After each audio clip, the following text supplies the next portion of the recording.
Bismillahirrahmanirrahim. Dear students, Assalamu alaikum. Naveed Sabri here. आज हम जिस टॉपिक के बारे में बात करने जा रहे हैं वो हमारी ट्रांसलेशन की एक्टिविटी 2 है, जो प्रेजेंट टेंसेस के बारे में है. तो प्रेजेंट टेंसेस के हवाले से सबसे पहली बात तो जानना ये ज़रूरी है कि प्रेजेंट टेंसेस 4 होते हैं, जो कि simple present, present continuous, present perfect and present perfect continuous कहलाते हैं. तो इनके बारे में वन बाय वन हम कुछ बात करेंगे.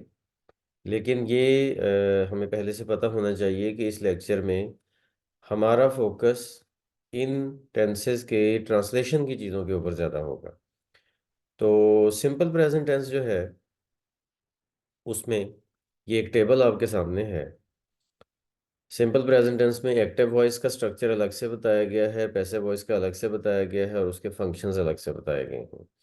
और यहाँ ये जानना भी ज़रूरी है कि सिंपल प्रेजेंट टेंस को हम प्रेजेंट इंडेफिनिट टेंस भी कह सकते हैं. अब जैसा कि एक्टिव वॉइस है, तो एक्टिव वॉइस में दे प्ले अ मैच, तो हम इसका क्या कहेंगे? ट्रांसलेशन बनेगी वो मैच खेलते हैं. ठीक है. और अगर हम नेगेटिव में चले जाएंगे, they do not play a match, तो वो मैच नहीं खेलते हैं. और अगर हम इंट्रोगेटिव में चले जाएंगे, do they play a match, तो क्या वो मैच खेलते हैं. अगर इसी तरह से फर्दर इंट्रोगेटिव, डबल इंट्रोगेटिव बनाना हो, तो वाई लगा दें, why do they play a match, वो मैच क्यों खेलते हैं, ऐसे भी हो सकता है. ये सारा एक्टिव वॉइस है. लेकिन पैसिव वॉइस भी तो हो सकता है कि a match is played by them, match उनसे खेला जाता है. A match is not played by them, match उनसे नहीं खेला जाता. Is a match played by them, क्या मैच उनसे खेला जाता है. तो इस तरह से जब हम सिंपल प्रेजेंट टेंस के ट्रांसलेशन की एक्टिविटी की बात करेंगे, तो उसमें उसके एक्टिव सेंटेंसेस भी आ सकते हैं, जो कि एक्टिव वॉइस के स्ट्रक्चर के मुताबिक होंगे, जिसमें कोई हेल्पिंग वर्ब नहीं आएगा, सिर्फ फर्स्ट फॉर्म आएगी. और पैसिव वॉइस के फॉर्म भी हो सकती है कि जिसमें एज एम आर में से कोई भी एक हेल्पिंग वर्ब आएगा और उसके बाद वर्ब की थर्ड फॉर्म आएगी.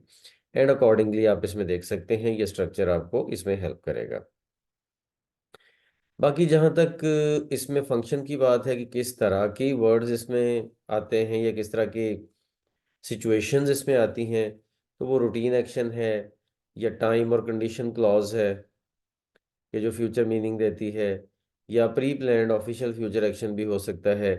फंक्शन के ऊपर ज़्यादा बात हम आगे चल के जब हम कंबाइन में टेंसेस को पढ़ेंगे तो उसके ऊपर हम करेंगे. फिलहाल इसके बारे में इतनी बात हमें ट्रांसलेशन के रेफरेंस में करनी है. इसके बाद अगर हम जाते हैं प्रेजेंट कॉन्टिन्यूस टेंस की तरफ, तो प्रेजेंट कॉन्टिन्यूस टेंस में भी एक्टिव पैसिव दोनों तरह के स्ट्रक्चर्स हो सकते हैं. They are playing a match, active voice है, वो मैच खेल रहे हैं. They are not playing a match, वो मैच नहीं खेल रहे, नहीं खेल रहे हैं. Are they playing a match, क्या वो मैच खेल रहे हैं. ये सारे एक्टिव वॉइस हैं. अच्छा, पैसिव वॉइस में अगर हम आए, तो a match is being played by them, match उनसे खेला जा रहा है. A match is not being played by them, match उनसे खेला नहीं जा रहा. Is a match playing, is a match being played by them, क्या मैच उनसे खेला जा रहा है. इस तरह से करके पैसिव वॉइस में भी ये सारी ऑप्शंस मौजूद हैं कि वो पॉजिटिव, नेगेटिव या इंट्रोगेटिव सेंटेंस बन सकता है.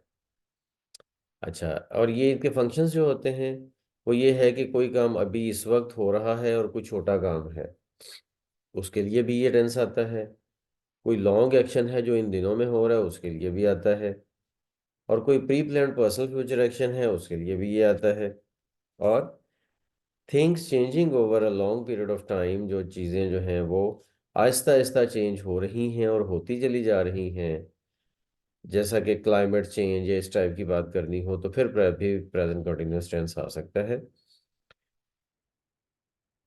आगे चलते हैं present perfect tense. Present perfect tense में भी एक्टिव और पैसिव दोनों स्ट्रक्चर्स अवेलेबल हैं. अगर हम कहते हैं they have played a match, वो मैच खेल चुके हैं, और उसके बाद हम कहते हैं they have not played a match, वो मैच नहीं खेल चुके हैं। और have they played a match, क्या वो मैच खेल चुके हैं। अच्छा, अब ये सारी बात जो है ये एक्टिव वॉइस की है।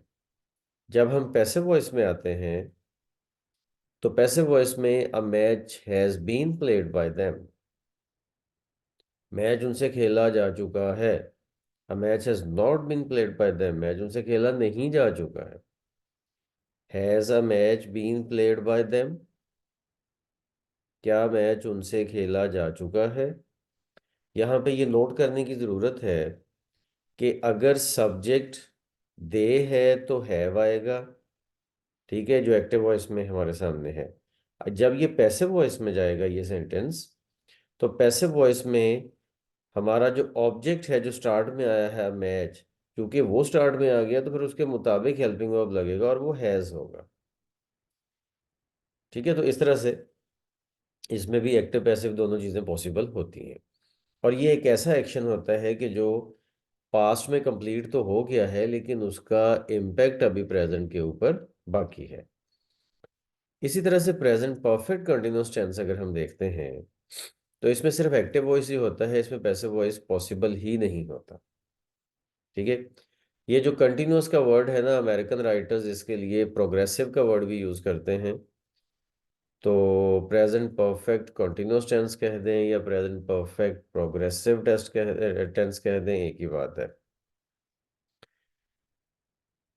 तो इसमें चूंकि एक्टिव वॉइस ही पॉसिबल है, पैसिव वॉइस तो होता ही नहीं है इस टेंस में, पॉसिबल ही नहीं है। तो इस वजह से इसकी ट्रांसलेशन देखें कैसे बनेगी। They have been playing a match since morning, वो मॉर्निंग से, वो सुबह से मैच खेल रहे हैं। They have not been playing a match since morning, वो सुबह से मैच नहीं खेल रहे हैं। Have they been playing a match since morning, क्या वो सुबह से मैच खेल रहे हैं। ये इसका बनेगा। अब यहाँ नोट करने वाली बात यह है कि रहे हैं इसमें भी आ रहा है और प्रेजेंट कंटिन्यूअस में भी आया था। ठीक है, लेकिन फर्क क्या है। फर्क ये है कि उसमें सिंस और फॉर नहीं था, उसमें टाइम की पाबंदी नहीं थी, वो उसी वक्त की बात थी जिस टाइम पे बात हो रही थी। लेकिन यहाँ काम, जैसा कि देखें फंक्शन में लिखा हुआ है कि एक्टिविटी टिल नाउ, मतलब काम चल रहा है लेकिन जितना काम कंप्लीट हो गया है हमें उसके ऊपर ज्यादा फोकस है हमारा कि अभी तक कितना हुआ है। उस टेंस के लिए ये आता है। ठीक है, इसके फंक्शन के ऊपर, जैसे मैंने आपको पहले बताया कि फंक्शन के ऊपर ज्यादा जो इसका यूज है टाइम के रेफरेंस में, वो ज्यादा हम बाद में डिस्कस करेंगे जब टेंसेस का हमारा कंबाइंड लेक्चर आएगा। अभी हमारा फोकस सिर्फ ट्रांसलेशन के ऊपर है। सेकंड फंक्शन इसका ये भी होता है कि कोई काम कंप्लीट तो हो गया है लेकिन जब वो चल रहा था तो उस वक्त उसकी जो कंटिन्यूटी है उसके ऊपर बात की जा रही है कि वो जब चल रहा था तो कैसे चल रहा था। इस तरह करके प्रेजेंट परफेक्ट कंटिन्यूअस टेंस जो है उसके भी ट्रांसलेशन के एस्पेक्ट पे हमने कुछ थोड़ा सा कॉन्सेप्ट लिया। तो इसके साथ आज के लिए अल्लाह हाफिज, see you in the next lecture.